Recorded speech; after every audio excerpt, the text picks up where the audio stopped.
Michael Jordan did eat a heavy meat-based diet, and he and his trainers figured out, based on his blood work and his performance and all these other sorts of things, that the best meal that he could have on game day was a big ass fatty steak 5 hours before the game. That was his game day meal. He didn't eat anything else.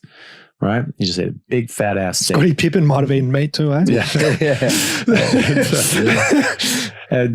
So the thing is that, historically, a lot of people ate a lot of meat. The golden era bodybuilders, Vince Gironda, Serge Nubret, they were just all steak and eggs, steak and eggs, steak and eggs. Serge Nubret, who was Arnold Schwarzenegger's body idol growing up, he ate 6 pounds of horse meat a day. And the guy looked like a freaking horse. He was absolutely jacked. And Vince Gironda was the same way. Now, once a week, he would eat carbs. And he's all because you need carbs to replenish your glycogen in your liver. And it's like, that's actually not the case, but that's what people thought back then. Other than that, it was steak and eggs, steak and eggs, steak and eggs. So you're thinking maybe a lot of these guys are borderline carnivores without sort of promoting it? Or? Well, they were. Gironda was. I mean, and that's the thing. He looked at human nutrition the same way I did, which is like, what have humans been eating the longest? Right.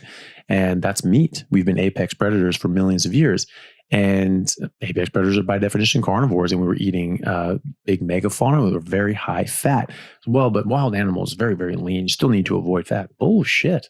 We weren't eating lean meat. We were eating fatty meat. We were eating the bigger, fattier animals. Whales, very lean, right? It was wild, so it must be lean. Seals, polar bears, walruses, those sorts of things. Mammoths. That's what we were eating. And so we're eating very high fat. When those megafauna died out, that's when we started growing the largest animals we had around, which were, the bovine and cows. And we were getting milk and dairy, and we're able to get more fat out of that, right? That's when we switched to that, was when we didn't have big fatty meat available to us and we needed that fat. So we needed fat.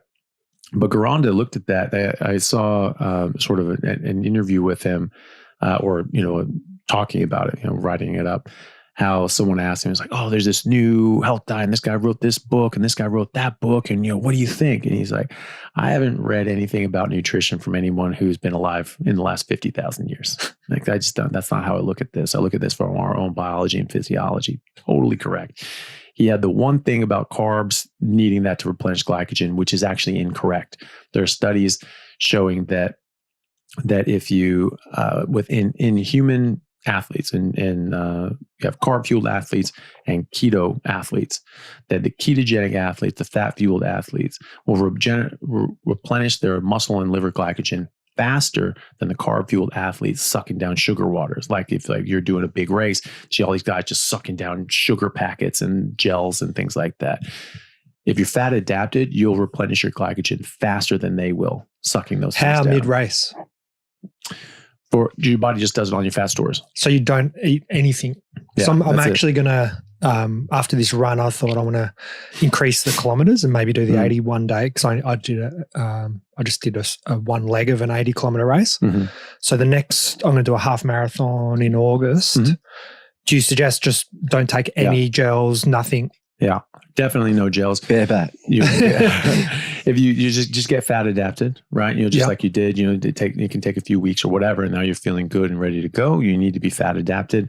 And then once you're there, you're running on your fat stores. And even as a slim guy like you have weeks of energy available to you without having to eat.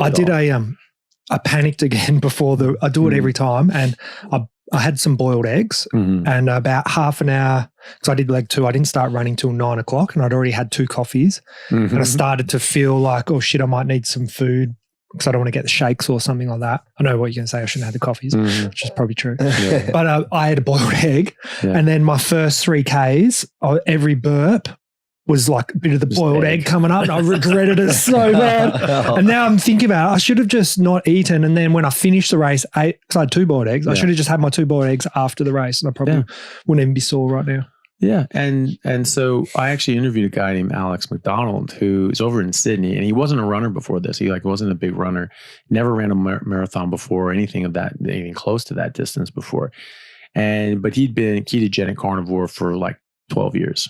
Keto, ahead of his time for the start of that. And then 5 years or so carnivore, around there anyway. So keto first, but either way, ketogenic, no carbs. And he'd been an athlete and doing all sorts of different sports and things like that. And felt great, and always felt great. He's like, oh, this is bullshit that you need carbs. And so he looked into the biochemistry. And there's Professor Tim Noakes of South Africa showing this in randomized controlled crossover trials in athletes that actually, you get the same output with and without carbohydrates. It's just that without carbohydrates, you tapped into your fat stores. And so you never have to refuel. You just keep going. God, bud. Yeah, exactly. And so he just said, you know what, I'm going to prove it. Yeah. And so he went out and he decided he was going to run 5 marathons in 5 consecutive days without eating the entire time. So he ate Sunday night, then he ran a marathon Monday, Tuesday, Wednesday, Thursday, and then on Friday he ran the Sydney Marathon and didn't eat the entire time. And he actually wasn't even really all that hungry afterwards. He had this whole big tomahawk all set up. That's going to be my reward. And he's like, I don't even really feel like it. Had like 2 burger patties. That is ridiculous. So what was he fueling off? Just water? Fat. And that's it? Is he skinny or? Yeah, he's like you. Literally just water and he's slimmer than me, man. Like he does not have much body fat on him. You gotta understand, even you right now being very slender, you have like 100,000 calories stored in your fat right now. Hey everyone, really happy to announce a new sponsor for the show and for everybody down in Australia. It's Stockman Steaks, who are delivering high quality grass-fed and finished pasture-raised beef and other meats, flash frozen and vacuum sealed to your door, something that I've been enjoying a lot of myself recently as well. They also have a great range of specialty items such as high-fat keto mince and carnivore beef and organs mince with liver, kidneys, and beef heart as well. So use code Chaffee today for a free order of beef mince or another specialty gift along with your order at stockmansteaks.com.au, and I'll see you over there. Thanks, guys. So let's put down the plums. Yeah. The pre-race egg. I can't believe I pre-raced egg. Every year I panic and do something wrong. I often wonder about the coffee as well, because it's not, that takes away from your lung capacity too, doesn't it? Caffeine. Like, like they say, like when you're surfing, I feel better though, right? Because we talked about that when I stopped coffee and went for a run. I felt fucked, sluggish. But so you kind of want it, but doesn't it diminish your lung capacity a bit? They say caffeine. It's not great. It's a good question. I haven't looked into that particular side of it, but I do know that I certainly have a lot better energy, much more consistent. Like you may get a spike with the caffeine, but then it's up and then you're and it can sort of change your energy dynamics. Well, normally if your body's just working normally and you're just producing all the energy that you need for what you're doing, you just feel great. And you're producing all this energy, and the harder I work, the more energy I burn, the better I feel, the harder I want to go. So it's sort of a positive feedback on just like, I'm just going to work as hard as I can. Whereas other time it takes a bit of self-start. It's like sort of like a self-starting motor, like one of those old school, like electric motors. But once it gets going, it goes. Yeah. And if you have the caffeine that can give you that bit of a burst, okay, that's going to give me the motivation to go out and do something. But you'll get that crash and it's not necessarily going to be as good. And you're just sort of up here, but it's not, I don't know, it's sort of different. It's just, to me, I feel much better and I get better workouts without it. But that's when I'm used to not having it in my system. Whereas if you're going the other way around, it can take a while to get used to it the other way. But I find I have much better, much more consistent energy. One thing that you can do is it can affect negatively your lungs in the sense that it generally has a lot high amount of dust and mold. I'm particularly allergic to dust and mold. And so when I drink coffee, most cups of coffee will give me asthma. And I'll just start reacting to it. Yeah, I'll just feel it tightening up. Whereas if I take a caffeine pill, it doesn't do that.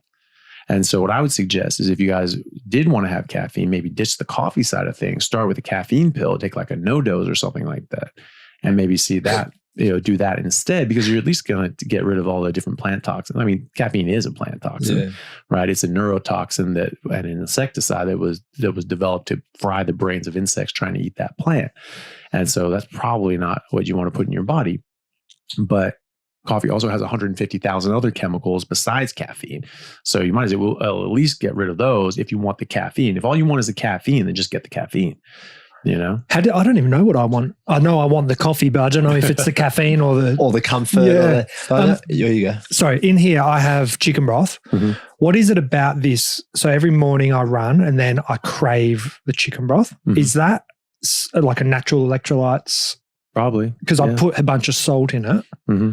And is that something like, I was going to show you these electrolytes here. That's my only issue. I've been on carnivore forums and stuff, and I do see a lot of other people on the carnivore diet do struggle with their electrolytes. And is that because what I read is you probably don't have the right balance of fat and protein and salt and water. And once you get on top of them, you might not need to supplement with electrolytes. But I definitely feel a bit crampy and stuff if I don't have my salty chicken broth or electrolytes. Yeah. Could be. I mean, the thing is that I wonder how many of them are actually having electrolyte issues or just, coming to that conclusion that that's the cause of their problems. Most people, the vast majority of people that I see that have leg cramps, it's because of dehydration. They're not getting enough. It's just water. Yeah. And sometimes you'll see this in these groups where they're saying, I'm taking all the electrolytes. I'm taking it multiple times a day. I'm just dumping, salt in my water. And it's just like, I'm just keep getting cramps. I was like, well, it's clearly not the electrolytes then, right? Because you've addressed that and you're still getting them. So that's not it. That's not, you don't do more of the same. It's another problem. And I just say, look, when you're eating a lot of electrolytes, you can actually increase your body's demand for water as well as you get a relative dehydration. And so you can go the other way. You can drink way too much water and you can actually wash out too much sodium, but it's actually very difficult to do that. It's a lot of water that you have to drink. And I mean, like gallons and gallons. I used to drink 2 gallons of water a day in my playing days. And that's how I felt the best on carnivore. And I don't use salt, You don't add any salt at all? No, not anymore. I would always salt to taste. I just tell people salt to taste, let your body, do the talking, right? So if your body's saying, ooh, I want that chicken stock with water, with salt, fine. As you go, you may find that you want it less and less. Now my tastes run to the fact that I don't like salt anymore. And so if I go out somewhere and they make the meat, it's almost always too salty. Bacon just tastes like a salt lick to me now. Yeah. It's just like, this is way too much. And so I just make my steaks and I just make it without salt now. And that tastes like salted steak used to taste. So that tastes right to me. And so, but whatever your body's telling you, just have that amount of salt, but don't go crazy. I have tested hundreds of people's bloods who go on carnivore and under my supervision. And I've never once seen their electrolytes go out of balance. Not once. Yeah. Most people start with low magnesium, but they don't get lower on a carnivore diet unless they're drinking a lot of coffee, because coffee can strip out your body of magnesium. And so, but typically it's rare that they're in a level of magnesium that you normally associate with actual cramping. Hey guys, just want to take a second to thank our sponsor, Carnivore Bar. I don't promote many products because honestly, all you need to be healthy is to just eat meat. For those times that you're out hiking, road tripping, or stuck at work and you want a nutritious snack that is just meat, fat, and salt if you want it, the Carnivore Bar is a great option. So I like this product not because it's just pure meat, but also because I want the carnivore market to thrive as well. And the more we support meat-only products, the more meat-only products there will be available in the mainstream. So if this sounds like something you'd like to get behind, check it out using my discount code Anthony to get 10% off, which also applies to subscriptions, giving you 25% off total. All right, thanks guys. Do you know, it's funny you mentioned that. I've tried every different magnesium supplement and they all affect me badly in my tummy. Mm-hmm. And it's like gurgling and could my issue maybe be a magnesium thing that I'm not absorbing it? With the cramps. I mean, so I've cramped forever on every diet I've ever been on. I've consistently had cramps, or am I just not drinking enough water? Well, could you very well be not drinking enough water? How much water are you drinking? Quite a lot, I think. I always forget though. Yeah. So how much would you say, like on an average day, a typical day? I'd say 2 or 3 of them. Okay. So that would be 3 liters. Yeah. I mean, look, 3 liters is probably pretty good for most people. You do a lot of running, you do a lot of exercise. You probably need a bit more. It's hot. We're getting into the winter months, but typically it's pretty damn hot. And so you might need a bit more of a demand as well. I would just try it out. If you're starting to get crampy, just try drinking more water. I mean, because you're drinking electrolytes, but you're drinking electrolytes in water. So is it the water or is it the electrolytes? Yeah. Right. So just try the water and see how you go. Maybe it's electrolytes. It could very well be. It's generally going to be magnesium though. When I see people in the hospital, you get people that are clinically unwell. They get low sodium, hyponatremia, hypokalemia, which is low potassium.